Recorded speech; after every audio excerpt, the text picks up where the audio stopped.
और हमारे तमाम जितने भी यहाँ पे मीडिया कर्मी आए हैं, सबसे पहले मैं उन सब मीडिया कर्मियों का तहे दिल से शुक्रिया अदा करना चाहूँगा, क्योंकि एक पत्रकार किस तरीके से काम करता है ये मुझे आपको बताने की ज़रूरत नहीं है। आप सारे मीडिया बंधु यहाँ पे हमें एक शॉर्ट नोटिस पे कवर करने के लिए पहुँचे।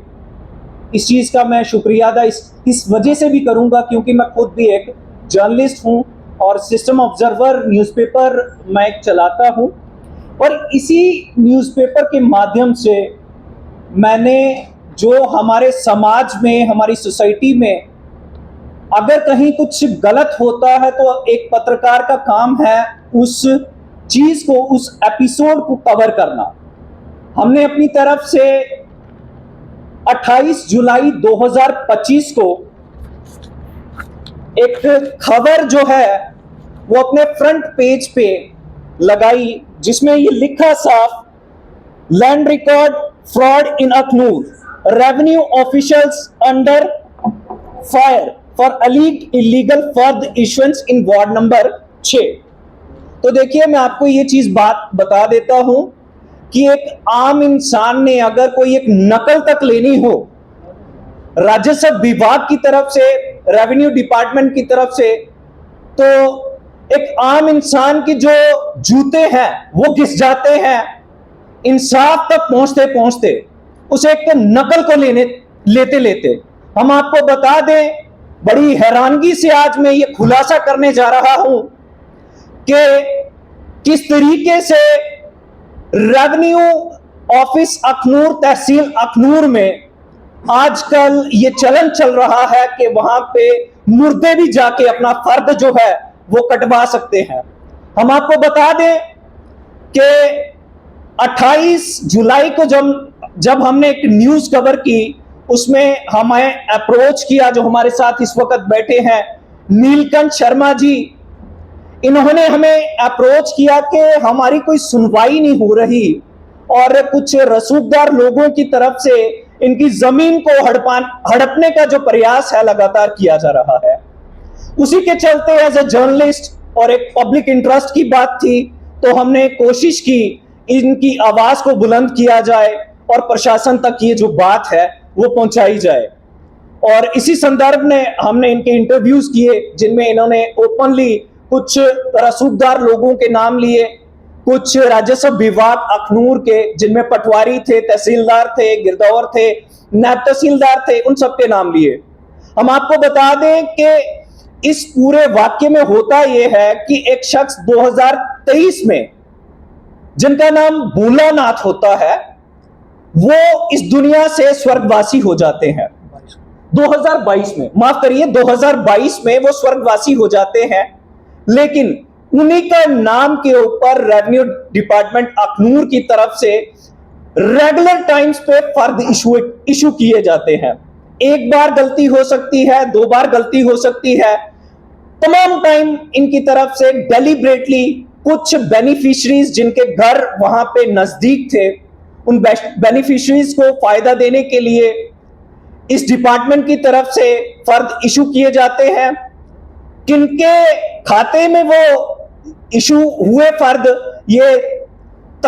ये डेप्थ में हमें भोलानाथ जी जो है वो इस वक्त बताएंगे कब वो फर्द अप्लाई हुए और किनके नाम पे हुए, आगे का मसला क्या है, ये क्या गुहार लगाना चाहते हैं। अगली बात जो है, ये नीलकंठ जी जो भोलानाथ जी के सुपुत्र है और लीगल हायर हैं, ये हमारे मीडिया बंधुओं को बताएंगे। जी, पहले तो मीडिया बंधु से मेरा नमस्कार।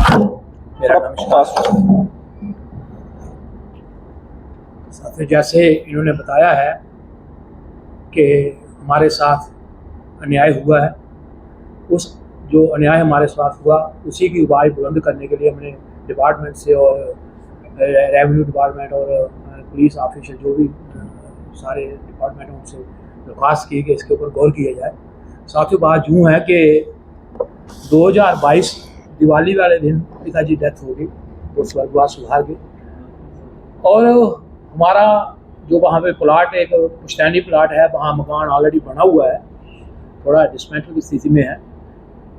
उसके साथ ही एक आदमी वो है आयुष लंगर सन ऑफ अजय लंगर वो पास में रहता है। 2023 से उन्होंने एक प्रोसेस शुरू किया रेवेन्यू डिपार्टमेंट के साथ मिलकर फर्द ज़मीन को हथियाने की कोशिश की। 2023 में उन्होंने फ़र्द अप्लाई किया, वो मेरे पास रेगुलर डेट भी हैं। पहला फ़र्द उन्होंने जो अप्लाई किया वो किया उन्होंने 8/6/2023 को, और वो फ़र्द उनको इशू हुआ 26/1/2024 को। इसका पीरियड होता है 3 महीने या 6 महीने होता है। किसी वजह से ये रजिस्ट्री नहीं हो पाई, उन्होंने फिर अप्रोच की, फिर एक बार फ़र्द कटवाने की कोशिश की, 6/7/2024 को फिर अप्लाई किया और 14/7/2024 को फिर फ़र्द उनको इशू हो गया। और तीसरा फ़र्द जो उन्होंने अप्लाई किया वो 24/5/2025 को किया और वो 3/6/2025 को उनको फिर इशू हुआ। हम बड़े हैरान हो गए जब बेटे को किसी सोर्स से पता चला कि पापा जी वहाँ पे हमारी ज़मीन का किसी ने फ़र्द कटवा दिया है, तो पता करिए कौन है अजय लंगर। मैं अखनूर में गया, मैंने वहाँ कोशिश की, पूछा कई लोगों को, लेकिन मुझे पता नहीं चल रहा था अजय लंगर कौन है। लेकिन जब बाद में संज्ञान लेते हुए 3-4 अजय लंगर थे अखनूर में, तो जब पता चला कि अजय लंगर हमारा पड़ोसी निकला जो हमारे साथ रहता है, उसी ने हमारे प्लाट को हथियाने की कोशिश की है। मैंने सबसे पहले SDM अखनूर से जाके रेवेन्यू डिपार्टमेंट से मैंने जाके दरख्वास्त लगाई कि हमारे साथ ऐसे ऐसे अन्याय हुआ है। उसके साथ कुछ आपके लोग डिपार्टमेंट के भी हैं। साथियों, ये बड़े सोचने वाली बात है कि जब ये फ़र्द इशू होता है, इसको वहाँ मौके पे जाकर जगह सिचुएशन देखी जाती है, मालिक सामने आता है, लेने वाला सामने आता है, देने वाला सामने आता है, पटवारी जाके वहाँ डिमार्केशन करते हैं। लेकिन मैं आपसे ये कहना चाहता हूँ कि इसके ऊपर हर बार इसको रिमार्क किया गया, पटवारी से लेकर तहसीलदार तक तीनों बार रिमार्क हुआ कि ये फिट है सेल के लिए, ये फिट है सेल के लिए। तो साथियों, ऐसे जो फ़र्द कटा। उसके बाद हमने SDM से प्रार्थना की, उन्होंने हमारी बात को सुना और उन्होंने मेरे को बोला नीलकंठ जी एक एप्लीकेशन दीजिए। तो मैंने एक एप्लीकेशन FIR के रूप में मैंने जिन लोगों के फ़र्द के ऊपर नाम थे, लेने वाले का नाम था, देने वाले का नाम था, जो भोलानाथ बन के बैठा है, मेरे पिताजी का नाम भोलानाथ साना बैजनाथ था। जिसने फ़र्द के लिए अप्लाई किया वो भोलानाथ साना बिंद्रवन दास है। 2 बार बिंद्रवन के दास के फ़र्द कटे, और तीसरा फ़र्द जो उन्होंने कटा वो भोलानाथ साना BUBAU बहुनाथ। मैं कह रहा हूँ उससे टेम्परी हुई आधार के साथ, वहाँ बहुनाथ के ऊपर फ़र्द किया। ऑफलाइन फ़र्द के जब अप्लाई किया तो हमें जैसे ही पता चला, हमने अप्रोच की, हमने SDM से किया कि हमने लीगल हायर के लिए भी अप्रोच की थी। हमारी लीगल हायर जो है मार्च 2025 में हो चुकी थी। उसके बाद भी फ़र्द काट दिया गया, उसके बाद भी फ़र्द काट दिया। लेकिन इन सब के होते हुए, सब कुछ होते हुए, उन्होंने आश्वासन दिया नीलकंठ जी इसके ऊपर कार्रवाई होगी। यहाँ पे मैं इनको रोकना चाहूंगा। इसमें एक दिलचस्प चीज जो निकल के आती है वो मैं आपको ये बता दूं कि जब भी कोई फर्द इशू होता है आज के टाइम पे, जो जमीन बेचता है और जो जमीन खरीदता है, दोनों के GPS कैमरा के साथ फोटोज लगते हैं।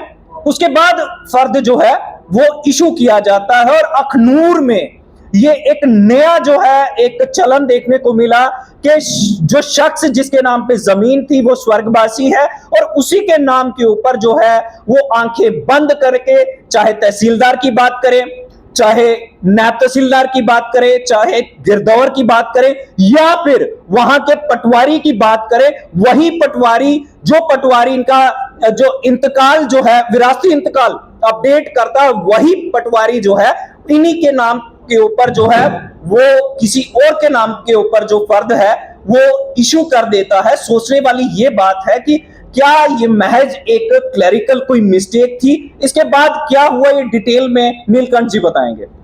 उसके बाद मैं SDM से अखनूर पास गया, उन्होंने कहा नीलकंठ जी एक एप्लीकेशन दीजिए। मैंने जो फर्द के ऊपर जो लेने वाला था, जिसने फर्द के लिए अप्लाई किया, जिसका आधार कार्ड लगा, प्लस रेवेन्यू डिपार्टमेंट, मैंने सबका नाम कोड करके दिया कि इन लोगों की मिली भगत से ये काम हुआ है। बड़े दुख की बात है कि इसमें मीडिया का भी एक बंदा शामिल है, वो उसका नाम विक्रांत है, जिसने लास्ट के लिए फर्द के लिए अप्लाई किया, और रेवेन्यू डिपार्टमेंट भी साथ में मिला हुआ है। तो मैंने कहा हम किसके पास जाएं, किसको सुनाएं? लेकिन उन्होंने कहा कि हम संज्ञान लेंगे, इस बात का आप चिंता मत करिए। ठीक है, मैं इंतजार करता था। मैंने एप्लीकेशन दी, मैंने 23/7 को उनको एप्लीकेशन दी और 26/7 को FIR लॉन्च हुई।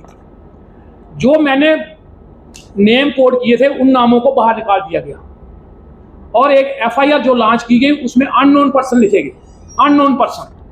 तो उसके बिहाफ अभी 2 महीने 2.5 महीने हो गए हैं इंक्वायरी चलते हुए, कुछ नहीं हुआ। वो सभी लोग बाहर घूम रहे हैं हमें परेशान करने के लिए। कल परसों हमें एक नोटिस आया, उसके बिहाफ उन्होंने हमारे ऊपर एक मानहानि का केस कर दिया है। मैं हैरान हो गया हूं कि लेने वाला जो बेनिफिशियरी है वही जिसने सारा कुछ हथकंडा अपनाया है, वो हमारे ऊपर मानहानि का केस कर रहा है 19/8/2025 को। अभी तक मेरी FIR जो मैंने लगाई है उसका चलान भी पेश नहीं हुआ है, लेकिन उसने मेरे को डोमिनेट करने के लिए 19/8/2025 को एक मानहानि का केस मेरे ऊपर कर दिया। मैं हैरान हो गया कि हमारी कार्रवाई नहीं हुई। जो हम गरीब लोग तब से इतने परेशान हैं, मतलब 2-2.5 महीने से अपना छोटा सा एक बिजनेस था, दुकानदारी करते थे, इतना परेशान इन लोगों ने किया हुआ है। रसूखदार लोग हैं, जब मैं खनूर में जाता हूँ हो गई बिक गई, उन्होंने पैसे ले लिए, खरीद लेगा, वो बड़े पैसे वाला है, ये क्या करेगा। मैं आपके माध्यम से सरकार से यही प्रार्थना कर रहा हूँ कि इसके ऊपर इंक्वायरी बिठाई जाए, इसकी तहकीकात की जाए। ये छोटा मसला नहीं है। 420 के तहत इन लोगों ने इतना बड़ा जो हथकंडा अपनाया हुआ है। मैं इसी के बिहाफ आपसे एक और मीडिया के माध्यम से मैं दरख्वास्त कर रहा हूँ कि मेरे अपने फाइनेंशियल कमिश्नर जो हैं शालीन काबरा जी, DC जम्मू से, दीपकाम जम्मू से, SSP जम्मू क्राइम से और DG जम्मू से, जम्मू एंड कश्मीर, और LG मनोज सिन्हा जी से मैं दरख्वास्त कर रहा हूँ कि इसके ऊपर एक सीट बिठाई जाए, CBI से इंक्वायरी कराई जाए, इन लोगों को सामने लाया जाए जिन लोगों ने इतना बड़ा जाल बुना। और इसमें सभी लोग, मैं सीधा सीधा आरोप लगा रहा हूँ, रेवेन्यू की इसमें मिलीभगत है।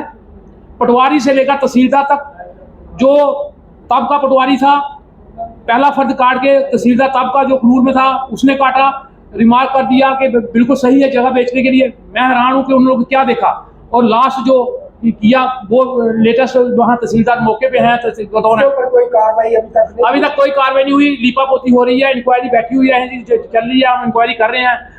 2 महीने हो गए, मतलब आप हिसाब लगाइए कि मैंने 25/7 को मैंने जो FIR लगाई थी। 2 महीने तक आपकी कार्रवाई की, फिर आपने अपलोड नहीं किया किसी से? हाँ, मैं सीधा SDM के एक दरबार लगा, हमारे MLA जी का खनूर में दरबार लगा, उसके सामने सारे रेवेन्यू डिपार्टमेंट के और पुलिस ऑफिसर वहाँ थे। मैंने वहाँ दरबार में जाके मैं MLA साहब जी वहाँ के जो हैं उनसे भी वहाँ दरबार में दरख्वास्त की। उन्होंने भी कहा कि इसके ऊपर संज्ञान लिया जाएगा, आपके साथ अन्याय होगा, आप चिंता मत करिए। तो वहाँ SDM जी थे, SPO खनूर, SDPO खनूर भी थे, उन्होंने आश्वासन दिया निगरानी चिंता मत करिए, हम गुनाहगार को सामने लाएंगे, गुनाहगार को आज की प्रेस कॉन्फ्रेंस का मेन मोटिव क्या चाहते हैं? मेन मोटिव यही चाहता हूँ कि इन लोगों के खिलाफ सख्त से सख्त कार्रवाई की जाए। जो लोग इसमें इन्वॉल्वमेंट हैं उनको सलाखों को पीछे किया जाए, इसको किसी को भी नहीं बख्शा जाए। एक मेरे साथ अगर ये हुआ है और कितने लोगों के साथ ऐसा हुआ होगा। एक चीज मैं यहाँ पे एक और ऐड कर देता हूं कि 30/7/2025 को ये एक कंप्लेंट जो है हम शालीन काबरा जी जो हमारे फाइनेंशियल कमिश्नर है रेवेन्यू उनको करते हैं और इसकी रिसीविंग है हमारे पास। हमने यहाँ पे इनसे डिमांड की थी कि यहाँ पे अखनूर में एक सीट बिठाई जाए। जिस तरीके से यहाँ पे माल प्रैक्टिसेस जो है वो चल रही हैं, जिसके प्रमाण जो है वो आज पब्लिक में है, मीडिया में है, सब लोग जानते हैं, पब्लिक दरबार में ये बातें सामने आई। लेकिन हैरानगी की बात ये है कि आज तक शालीन काबरा जो एक बड़े होनहार यहाँ के ऑफिसर हैं, IAS ऑफिसर्स की अगर बात करें तो जम्मू कश्मीर में एक बहुत बड़ा नाम है उनका, वो भी अगर उनको हमने कंप्लेंट दी है तो अभी तक इस कंप्लेंट के ऊपर भी कोई कार्रवाई नहीं हुई है। हालांकि हम आपको बता दें कि इसके बजाय कि इनके इस एडमिनिस्ट्रेशन के खिलाफ कोई कार्रवाई होती, हाँ एज अ जर्नलिस्ट हमें भी कोर्ट की तरफ से जो नोटिस है वो भेजा जाता है कि आपने किसी को डिफेम किया है। सर, जब एक बेनिफिशियरी अपना आधार कार्ड लगा के और अपना आधार कार्ड नंबर देके, अपना एड्रेस देके वहां पे पद के लिए रेगुलर टाइम्स अप्लाई कर रहा है, तो आखिर यहां पे डिफेम करने वाली बात कहां से आ गई? कहीं ना कहीं हमें लगता है ये एक मीडिया को, प्रेस को जो है वो प्रेशर करने का एक प्रयास किया जा रहा है कि अगर कहीं पे भी अन्याय होता है, अनजस्ट होता है, वहां पे कोई भी मीडिया कर्मी अपनी आवाज जो है वो ना उठाए।